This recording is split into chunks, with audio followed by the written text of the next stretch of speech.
എനിക്ക് കുഞ്ഞാറ്റയുടെ കുട്ടിക്കാലൊക്കെ ഓർമ്മ വന്നു. ഞാനിങ്ങനെ മദ്രാസിലുള്ള സമയത്ത് ഞാൻ അവളെ ഇങ്ങനെ പാടി ഉറക്കുന്ന ഒരുപാട് പാട്ടുകളുണ്ടായിരുന്നു. അപ്പോൾ അന്ന് എനിക്കൊന്ന് നിങ്ങൾക്ക് ഓർമ്മയുണ്ടായിരിക്കും, ഈ എം ജയചന്ദ്രൻ സിനിമയിൽ എത്തിയിട്ടില്ല. അപ്പോൾ ഒന്ന് രണ്ട് സീരിയലൊക്കെ ചെയ്ത കാലമാണ്. വാവാ എന്നൊരു സീരിയൽ ഉണ്ടായിരുന്നു. അപ്പൊ ഈ പാട്ട് കുഞ്ഞിന് ഭയങ്കര ഇഷ്ടമാണ്. അത് സീരിയലിൽ അന്ന് ഇവള് ഇരുന്ന് കാണും. പാച്ചാ പാട്ട് പാടാമെന്ന് ചോദിച്ചു പാടും. സിനിമ പാട്ടൊന്നുമല്ല, ആ പാട്ട്. വാവാ വാവാവോ പാടി അച്ഛൻ വാരിയെടുത്തുമ്മ വയ്ക്കും. വാവാ വാവാവോ പാടി അച്ഛൻ വാരിയെടുത്തുമ്മ വയ്ക്കും. അങ്ങനെ ഒരു പാട്ട്. അതെനിക്ക് ആ കാലമൊക്കെ പെട്ടെന്ന് ഓർമ്മ വന്നു. കുഞ്ഞു മോളല്ലേ? അതെ അതെ.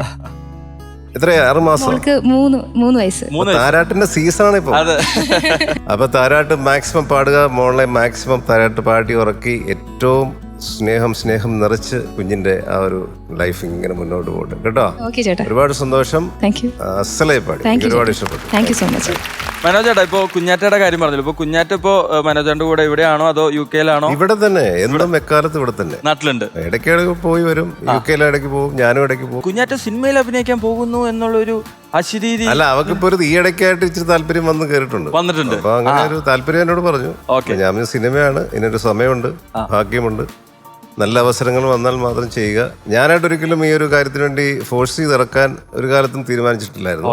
അപ്പൊ അവള് തന്നെ ഈ അടുത്ത സമയത്ത് എന്നോട് ഇങ്ങനെ പറഞ്ഞപ്പോൾ നല്ല നടക്കട്ടെ, പ്രാർത്ഥിക്കുന്നു എന്നുള്ള രീതിയിൽ ഞാൻ നിൽക്കുന്നു. മനോജേട്ടന് അച്ഛൻ പാടി തരുന്നതിൽ ഏറ്റവും ഇഷ്ടപ്പെട്ട പാട്ട്?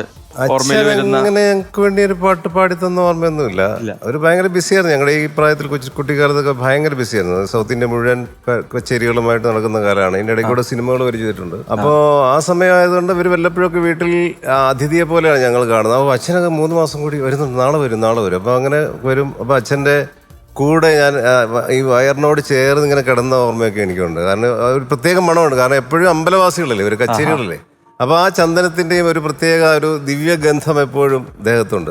അപ്പൊ ആ മണം ഇപ്പോഴും എൻ്റെ മനസ്സിലുണ്ട്. അപ്പൊ അങ്ങനെയൊക്കെ ഉള്ള ഒരുപാട് ഓർമ്മകളാണ്. അങ്ങനെ ഒരു പാട്ട് പാടി ഞങ്ങളെ തരിക, പാട്ട് പഠിപ്പിച്ചിട്ടൊന്നുമില്ല. ഒരു കറക്റ്റ് ഗൈഡൻസ് കിട്ടില്ല. ഇവരും ബിസി ആയിരുന്നുകൊണ്ട് അങ്ങനെ സരിഗമപ്പ പോലും പഠിക്കാൻ പറ്റില്ല. അതെന്റെ ജീവിതത്തിലെ ഏറ്റവും വലിയ റിഗ്രറ്റ് ആണ് എന്ന് ഞാൻ, ഏറ്റവും വലിയ പരാജയമാണെന്ന് ഞാൻ ഇവിടെ പറയുകയാണ്.